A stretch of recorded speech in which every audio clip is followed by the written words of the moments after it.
Hey there. Well, what I'm working on here today is relocating a screen that I mounted 5 years ago. Now, if you can imagine the amount of conversation that went on 5 years ago to determine exactly where this screen needed to be positioned, it reached a point where I just stepped out of it and I said, when you guys decide where you want it, let me know, and then I'll put it there. So that's what I did. That was May 2020. 5 years later, they want to move it again. So that's what we are working on now. Figured out a new location. They want it right back into the corner, and they want it directed a little bit more perpendicular to the far corner of the gym. Opposite side, opposite corner. So, worked out the angles. And I'm on my way now to pick up some 1/4-inch steel plate to make the new brackets out of. Because when we anchored this thing to the wall, we never wanted to fall off. Probably also going to have to mess around a little bit with the electrical. The electrical might not be long enough to reach the screen in its new position. It'll either be too short or we'll have a lot extra. If it's coming off the back wall, it'll be fine, we'll have extra, we can just shorten it. If it's dropping down straight from above, then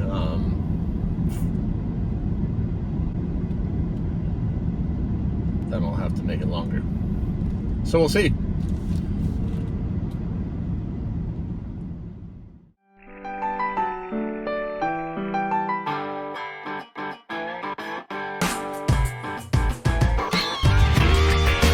Buckle up your seat as I give you a day in the life of facilities maintenance. First things first, I've got my pieces of 1/4-inch steel plate. They are 5 inches by 6 inches, and I need to clean up and dress the edges, make everything nice and smooth. I don't want any sharp edges. I want it to look like it came off the production line, which it kind of did.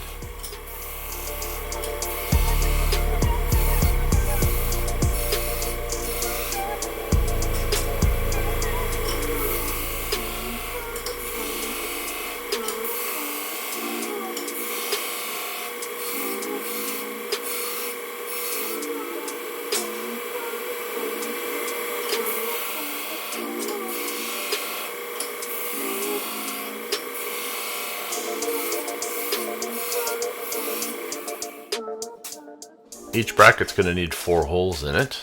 2 of those holes will be used for anchors to bolt it to the wall, and 2 of those holes will be used for screen mounting. Spacing on the screen is 4 inches for the whole set, and so I'm just making them all at the same spacing for uniformity.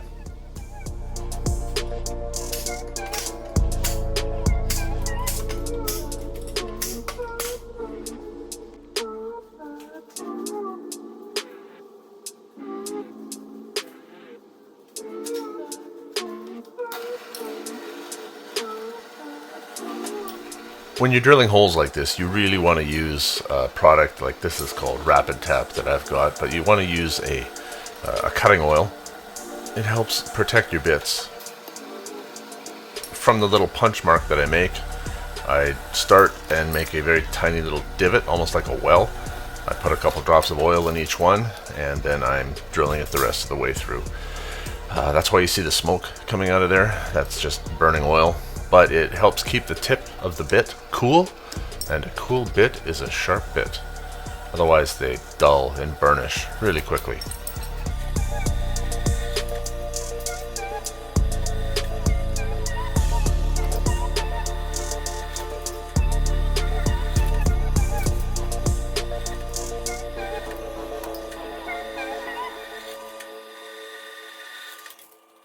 So I did a little more massaging off camera. I've rounded the corners, but I'm starting to think of these as pairs now. I've got a left side, I've got a right side, and the plate that's gonna go against the wall, I've rounded all 4 corners.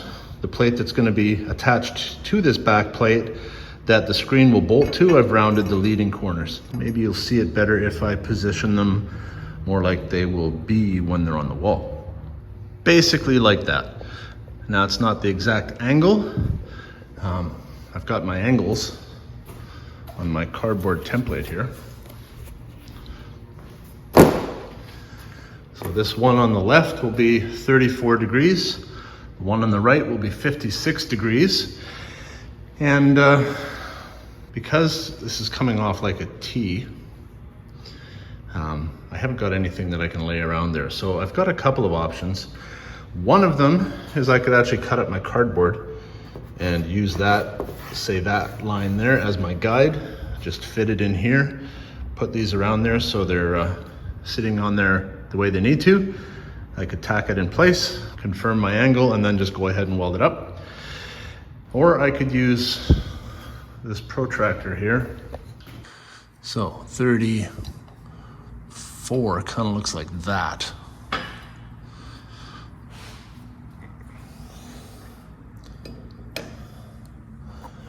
Well, I've eyeballed things, but I'm actually pretty close. Or I could look at it like that. It might be easier to actually cut the cardboard, and then I can just put this right up against the edge of it. When you're building stuff like this, you can go complicated or you can go simple. I think the cardboard method is pretty simple. It's a template, so that's the way I'm gonna go.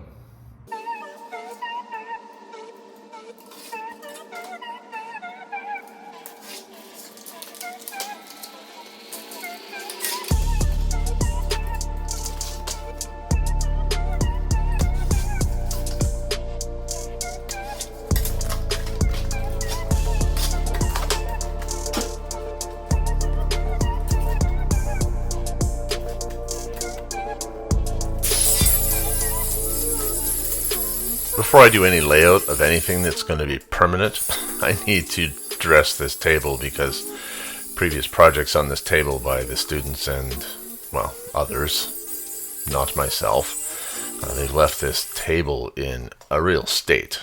It had warts and pimples all over it, so I need it flat.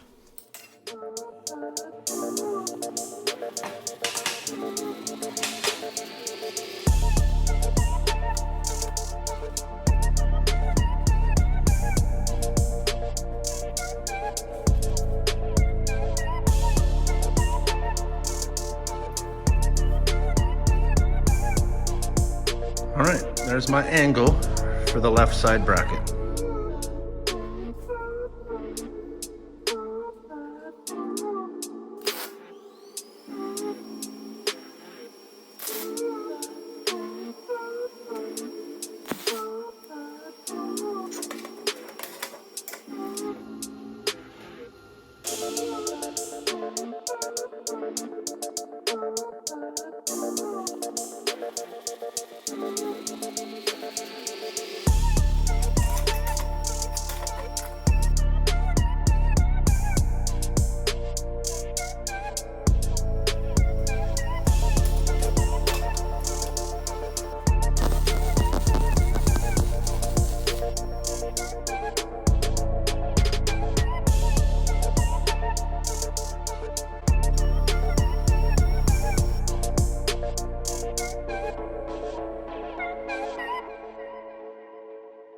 Really happy with that. Now it's just rinse and repeat for the right side. Second verse, same as the first. I couldn't ask for a better fit. Well, here's my left and right side all welded up. I'll clean them up and get some paint on them.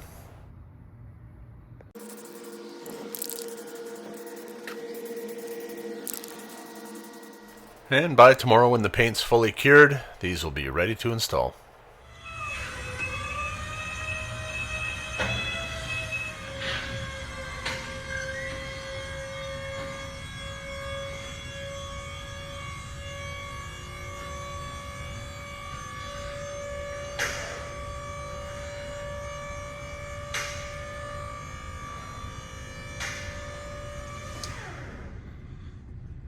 Well, I'm up here doing a little bit of recon to see what my options are in terms of moving this and wiring it and all the rest of that. And it shouldn't be too bad.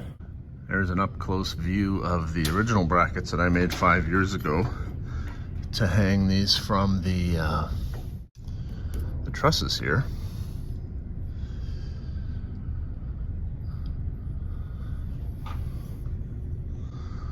And they've held up well. So what's essentially going to be happening here is this screen is going to move back into that corner. And as far as wiring is concerned, I will have to extend it.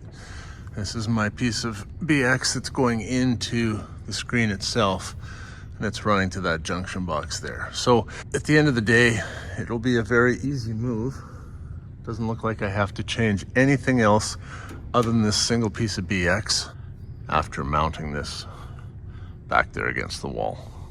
Now this is where the scissor lift comes in really handy, because we'll have to take the scissor lift up underneath this to support it, to be able to undo it from those brackets, then just rest it on the framework of the scissor lift here and drive it into the new position, basically. Maybe if I can grab a couple of moving blankets or pool noodles or something like that to add as padding. Actually, even cardboard, like those boxes down there, I could use that. I don't want to scratch or dent this up, because it's nice and I want to keep it nice. So I've extended the nose of the scissor lift and I've positioned it underneath the screen so that I can catch it with the rails up there. So it looks like a good place to start. For padding, I may just grab a set of these mats that are already on the wall right here. Yeah, I think that'll work great.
What you're seeing here is problem solving in action.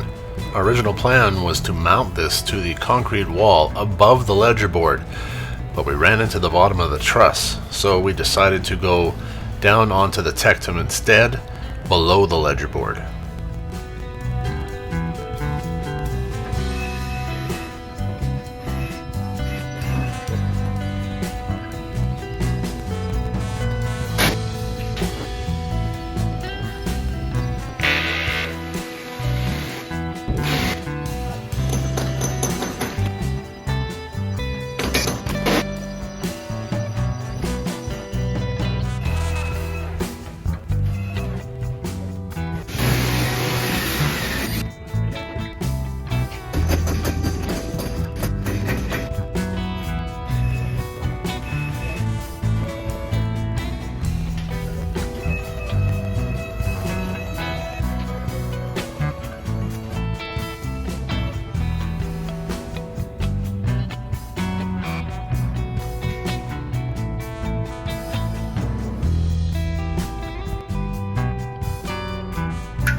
I don't know if you heard us talking, but we are 1 inch below the trim on that side, and we're about 1.5 inches below the trim on the left side.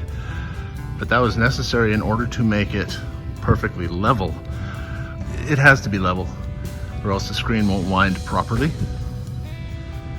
But that looks good. The amount of electrical wire we had was exactly what we needed.